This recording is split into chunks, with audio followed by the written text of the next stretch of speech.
Bom, queridos, aqui a aula de Direito Constitucional para o concurso da magistratura do Estado do Rio de Janeiro. Nós estamos tendo a aula antes do edital abrir, o que é o ideal, porque o melhor para a aula é estudar antes mesmo do próprio edital estar aberto. Nós sabemos que vamos ter concurso. Esperar o edital abrir hoje é falho, é você ter menos tempo ainda para conseguir se preparar.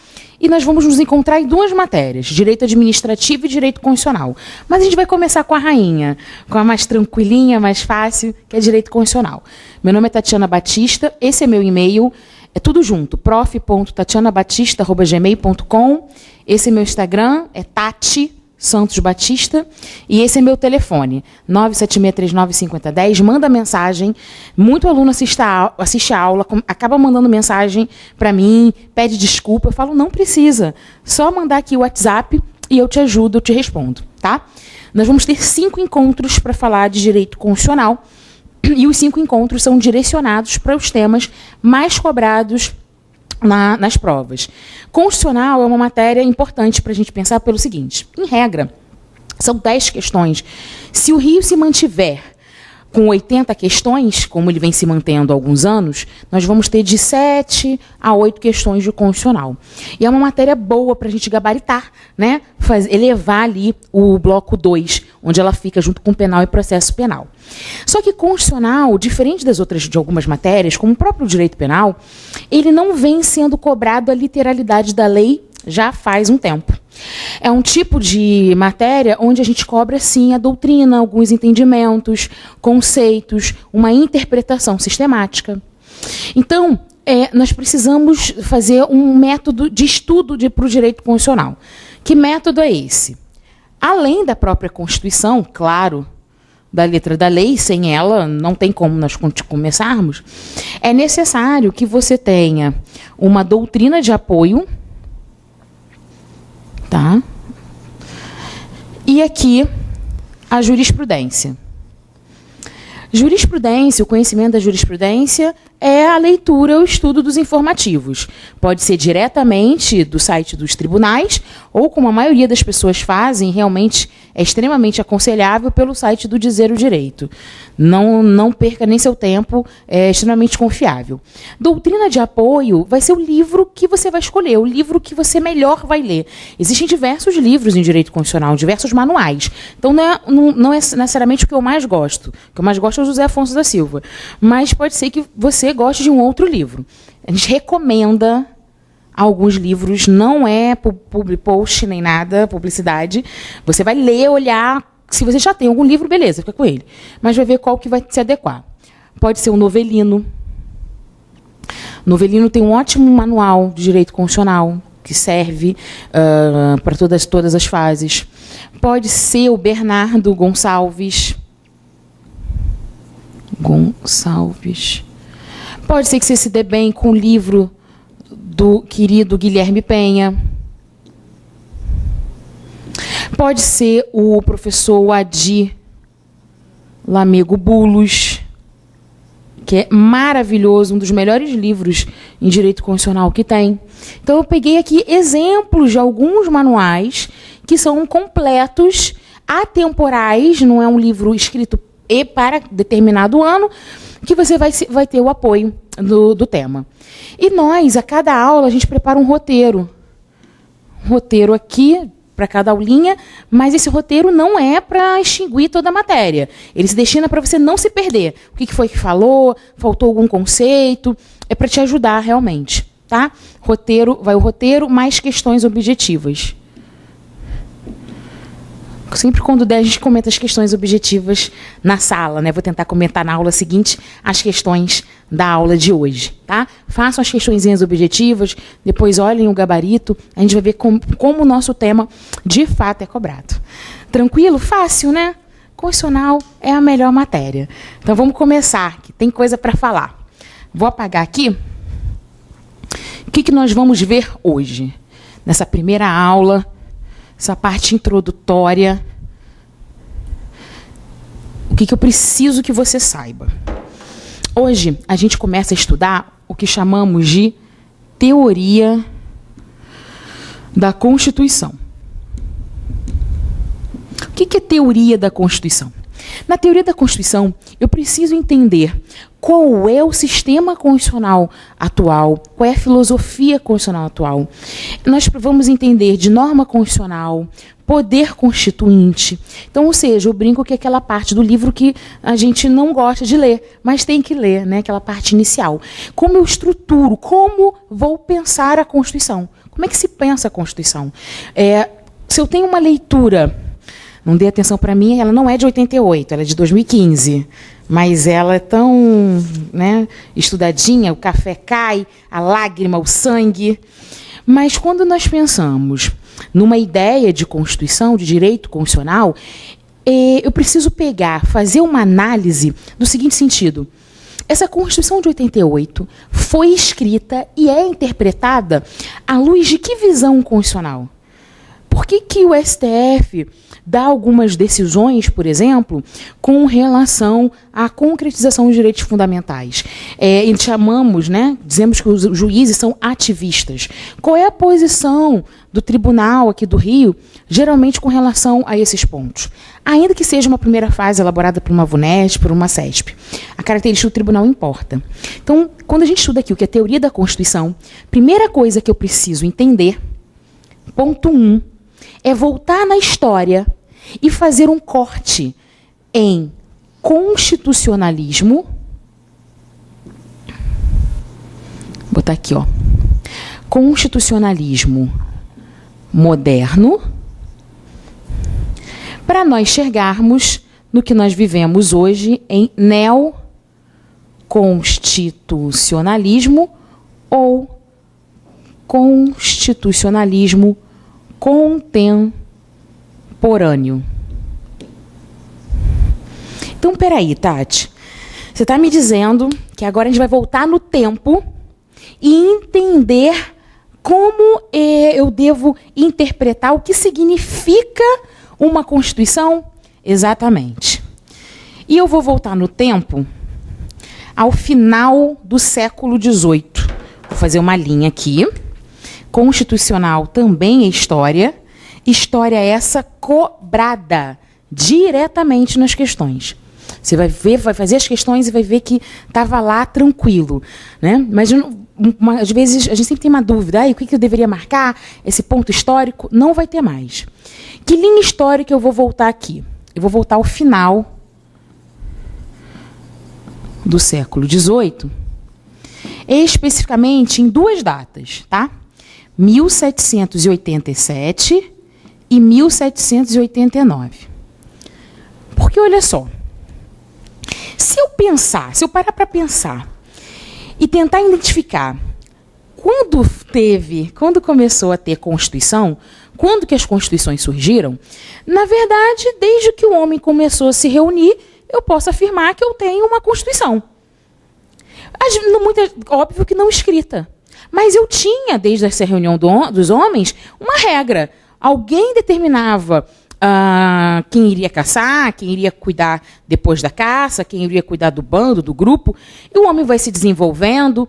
Assim é no Estado antigo, assim é no Egito, assim é na Grécia. Né? Já existiam normas. Existiam ali algumas funções que detinham aquelas normas, que faziam aquelas normas, e você sabia a necessidade de obedecer aquelas normas. Seja porque era ditada pelo faraó, seja depois porque foi ditada pelo imperador, ou pelo Senado, em Roma. O fato é que, nessa ideia de haver normas que devem ser cumpridas, se discutia qual é a norma, né? Aquela norma, ela cria o Estado, que tipo de Estado que aquela norma vai criar. Quando eu entro aqui na Idade Média, no início da Idade Média, mais ou menos por volta de 1100, por aí, eu começo a ter a ascensão de um outro tipo de Estado. Antes, eu tenho um tipo de Estado na qual eu me baseio nas grandes conquistas. Eu tenho a ideia grega, depois as conquistas romanas, né, nas grandes civilizações. Mas depois eu começo a entrar numa ideia de Idade Média, e nessa ideia de Idade Média, eu vou tendo um poder que vai se destacando. Uma ideia de um poder absoluto. né, semelhante, como se fosse semelhante ali a um poder executivo. Nós não falávamos ainda esse nome. Mas eu vou tendo a formação de um Estado absolutista. Esse Estado absolutista, até aqui, vai sendo útil, vai sendo necessário aquele grupo, principalmente aquele grupo europeu. Só que dois estados, eles ainda não eram estados, né, mas dois grupos começam a se questionar. Já no século XVI, aqui, 18, né, 17, desculpa, mas no auge, no fim do século XVIII, começa a se questionar o seguinte: vem cá, esse poder que esse Estado absolutista tem, ele tem por quê? Por que o rei é rei? Né? Quem deu esse poder ao rei? Então, quem deu esse poder ao rei? A França se questiona até chegar aquele grande momento, né? O momento de que o rei é o rei só. O rei é rei porque Deus quis que ele fosse rei. Era uma questão hereditária. Na Inglaterra, também se questionou. Mas por que você é rei? O que dá a legitimidade para você ser rei? Só que aqui, esse questionamento é lá no século, não no século XVIII, mas no século XVII, com auge em 1684, na Revolução Inglesa.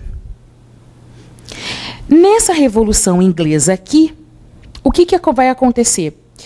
O rei vai se manter uma monarquia nesse estado, mas uma monarquia que vai ser controlada por um parlamento.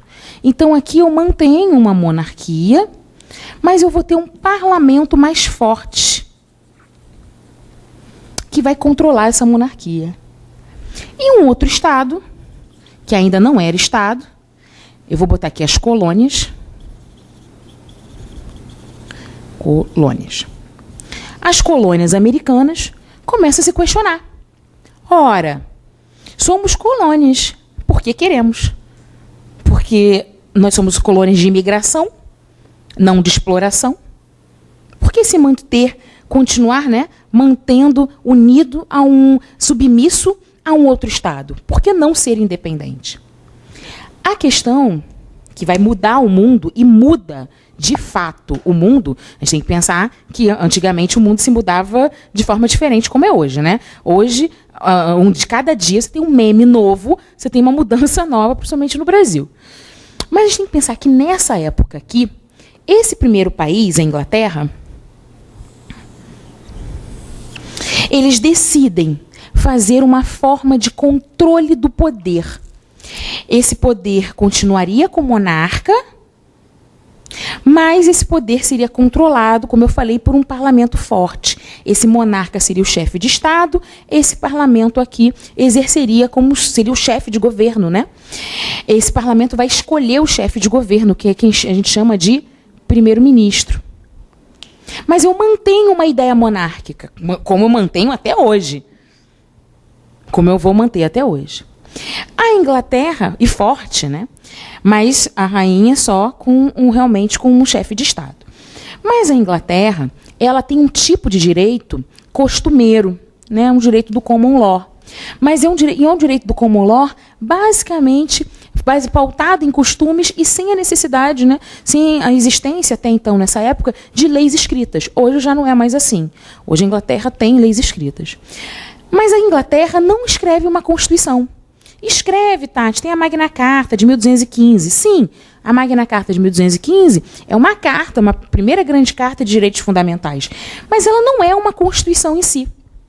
Então, a Inglaterra, por mais que ela tenha feito aqui, a partir de 1684, um controle à sua monarquia, né, com um parlamento mais forte, é o parlamento que escolhe o primeiro-ministro. O primeiro-ministro não pertence ao parlamento, tá? Ele pertence ao poder executivo. Mas ele vai ser o chefe de governo, a rainha só como chefe de Estado. Ainda assim, eu não posso afirmar, a Inglaterra não tem uma Constituição escrita para que eu leia essa Constituição e fale qual é a forma de organização de poder aqui, quais são os direitos fundamentais. Eu tenho essa organização, eu tenho os poderes, eu tenho os direitos fundamentais, mas sempre pautado nos julgamentos, né? Sempre pautado na ideia de common law, de costumes. Está aqui. Mas 2 outros grandes países fizeram diferente dos ingleses. Eles inovaram. Então, veja, aqui foi no século XVII.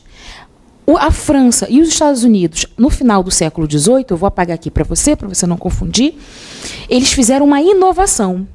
Eles resolveram mudar o estado o qual eles viviam.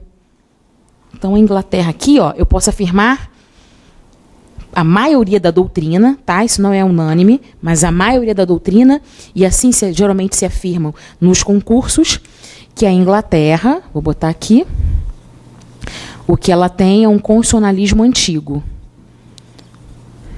Antigo por quê?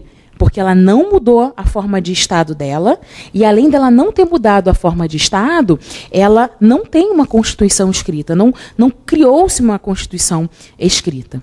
Tá? Então, eu afirmo que a Inglaterra tem um constitucionalismo antigo. Mas a França e os Estados Unidos, não. Vou começar com o caso francês, que é o caso mais emblemático. A França, imbuída dos ideais do Renascimento, né, patrocinado pelos mecenas, pelos burgueses mecenas, porque a ideia era justamente vamos fomentar ideias que sejam favoráveis à nossa nova visão de mundo. Na França, começa o seguinte questionamento.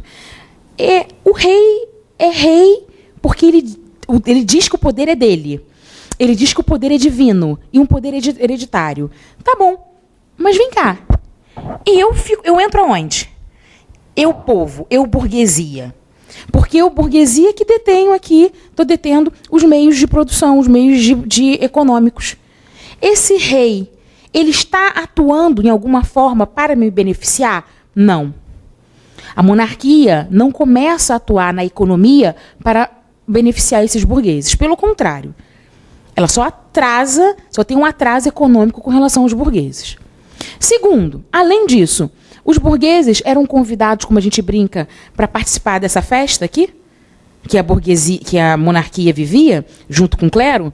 Não eram. Né? A gente tem o caso emblemático de Versalhes, que para participar você tinha que ter título de nobreza. Era burguês, não era título de nobreza, você não poderia participar. Então os franceses vão criando essa ideia de que o poder nas mãos de um só causa o quê? O absolutismo. Causa a ideia de poder absoluto, ela vai prejudicar os interesses do povo. Então ele vai dando a ideia que o poder precisa ser o quê? Separado. Dividido.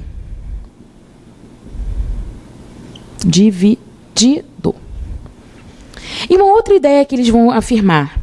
Olha só, nós queremos alguns direitos de liberdade. E sendo direitos de liberdade, o Estado não pode intervir na minha forma de exercício desses direitos. Tudo bom? Ele começa a chamar direitos de não intervenção. E tudo isso tem que estar escrito. Essa divisão dos poderes, esses direitos de liberdade, deve estar escrito num documento que eu chamo de Constituição. Escrita. E quem é que vai fazer essa Constituição? Como é que ela vai ser criada? Ela vai ser criada numa Assembleia Constituinte, por um poder constituinte originário, que vai pertencer a esse povo, e esse poder constituinte originário, depois, para mudar a Constituição, para vir uma reforma, uma atualização na Constituição, ele vai deixar competência para um poder constituinte derivado. Pronto, simples assim.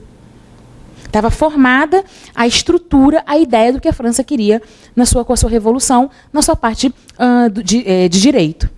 E os Estados Unidos? Bom, os Estados Unidos, eles queriam deixar de ser colônia. Veja, a França, ela queria romper com o Estado absoluto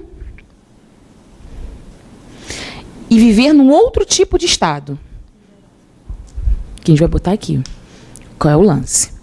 Os americanos, eles queriam romper com a ideia colonial e ganhar a sua independência. Criar um Estado. Não por outro motivo, eles tiveram ajuda dos franceses. A Estátua da Liberdade não nos deixa esquecer nunca essa colaboração dos franceses para a independência americana. E o que os americanos queriam? Uma Constituição escrita? Sim, é a mesma até hoje, desde 1687. Uma Constituição escrita. Para os americanos, deveria haver separação dos poderes? Deveria haver separação dos poderes. Só que a gente vai ver algumas diferenças aqui, com calma. Porque essa separação dos poderes para os americanos, eles acreditam sim, o poder tem que ser separado para melhor ser exercido numa divisão, né? Só que eles acrescentam um dado a essa separação de poderes. Mas essa divisão deve permitir que um poder fiscalize o outro. Então, os americanos criam a separação dos poderes com o check and balance.